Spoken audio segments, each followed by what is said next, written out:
1950 থেকে 2015 পর্যন্ত 15.3 billion ton plastic উৎপাদিত হয়েছে সারা বিশ্ব জুড়ে। এই 15.3 বিলিয়ন টন প্লাস্টিকের মধ্যে নবীকৃত বা রিসাইকেল হয়েছে মাত্র 9%, পুড়িয়ে নষ্ট করা হয়েছে 12%। পৃথিবীতে প্রাকৃতিক পরিবেশে জমা হয়ে আছে 79%। ওই 79% প্লাস্টিকের ওজন 12.9 বিলিয়ন টনের মতো। প্রশান্ত মহাসাগরের ওপরে প্লাস্টিক দূষণের ফলে তৈরি গ্রেট প্যাসিফিক গার্বেজ প্যাচের আয়তন প্রায় আলাস্কার সমান। আজকে একটা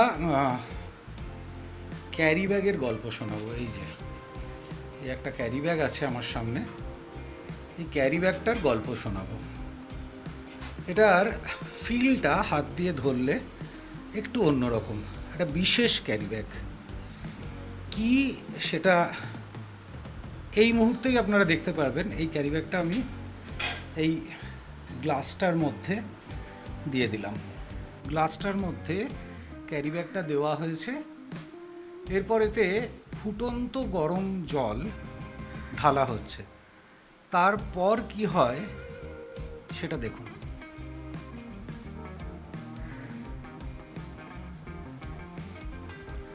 গরম জলটা ঢালার সঙ্গে সঙ্গে ক্যারি ব্যাগটার কালার চেঞ্জ হয়েছে। তারপরে দেখুন আমি চামচটা দিয়ে গোলাচ্ছি।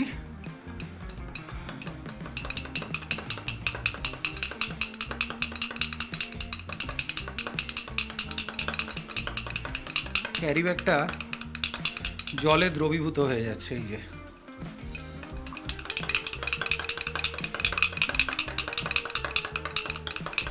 এটা আসলে কমপ্লিটলি বায়োডিগ্রেডেবল একটা ক্যারি ব্যাগ, যেটা তৈরি হয়েছে আলুর স্টার্চ থেকে।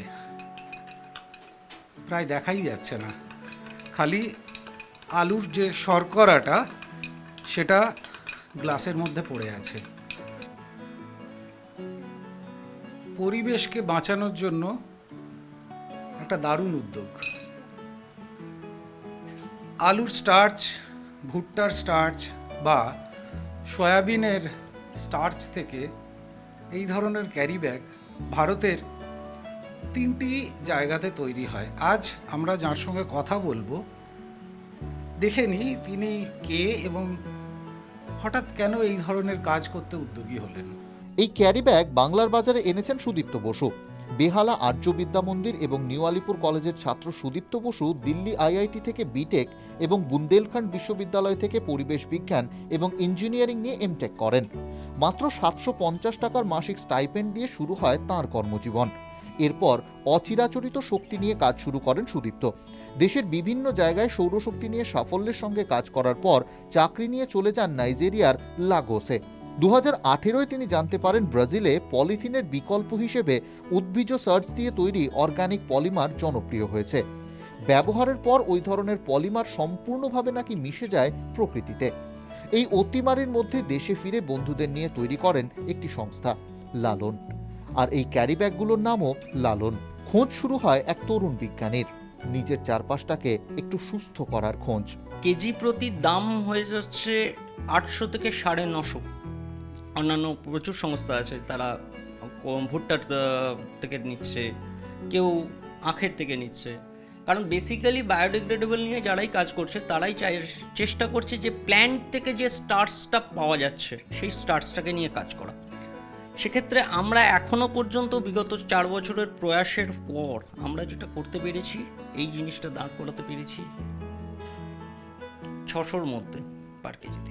এই মুহূর্তে পৃথিবীর 88% সমুদ্রপৃষ্ঠ প্লাস্টিক দূষণে কলুষিত হয়ে গিয়েছে। সেই পৃথিবীতে দাঁড়িয়ে সুদীপ্তর এই লালন ক্যারি ব্যাগ মাটিতে মিশে যাবে মাত্র 6 মাসে।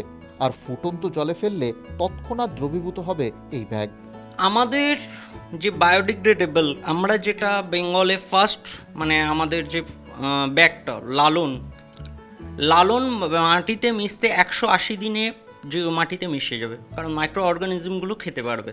সুদীপ্তর বন্ধুরা ছিলেন পাশে। শুভব্রত, সৌর্য, ডোনারা উৎসাহ জুগিয়ে গিয়েছেন বারবার। এখন চেন্নাই থেকে তৈরি হয়ে আসছে এই ব্যাগগুলো। তাই দাম একটু বেশি পড়ছে। সুদীপ্ত বলছেন, যদি সরকারি স্তরে প্লাস্টিক ব্যবহারের বিরুদ্ধে আইন করা হয় এবং উৎসাহ দেওয়া হয় এই ধরনের বায়োডিগ্রেডেবল ব্যাগ ব্যবহারের ক্ষেত্রে, তাহলে ভবিষ্যতে কলকাতাতেই লালনের উৎপাদনের জন্য একটি কারখানা তৈরি করবেন তাঁরা।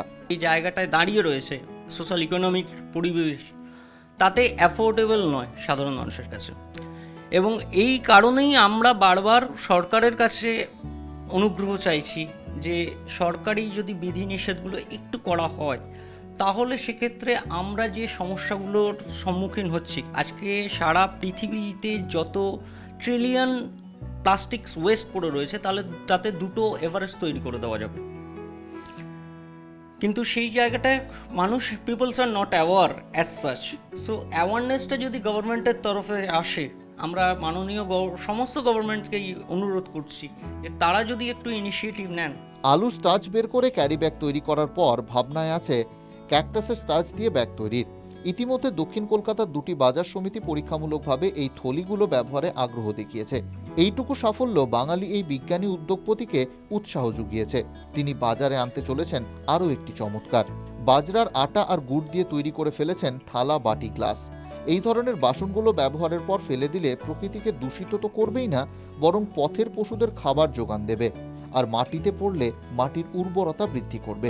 এছাড়াও আমরা একটা এডিবল কাটলারি নিয়ে ভাবনা চিন্তা করছি। থালা, বাটি, গ্লাস, চামচ আপনারা খেতে পারবেন, এবং শুধু খেতে পারবেন এই নয়, ধরুন আজকে আমরা যে জিনিসটা খুব আমার প্যাথেটিক লাগে, সেটা হচ্ছে রাস্তাঘাটে কুকুর, স্ট্রিট ডগ, তাদেরকে নিয়মিত খাবার দেওয়ার মতো লোক পাওয়া যায় না, খুব কম আছে যারা নিজেদের স্বার্থে করছে। নিজের ভূমিকাটা পালন করে মনে তৃপ্তি আসে সুদীপ্তর। গরম জলে ক্যারি ব্যাগের মিশে যাওয়া দ্রবণে চুমুক দেন, তৃপ্তির চুমুক। সেইটার জন্যই তো, যাতে বায়ো ওয়েস্টকে সম্পূর্ণভাবে আমরা কাজ করতে পারি, তো সেই জন্য আমি আপনাকে খাচ্ছেন আপনি নুন চিনি মিশিয়েও খেতে পারেন, সেটা আরও খেতে ভালো লাগবে।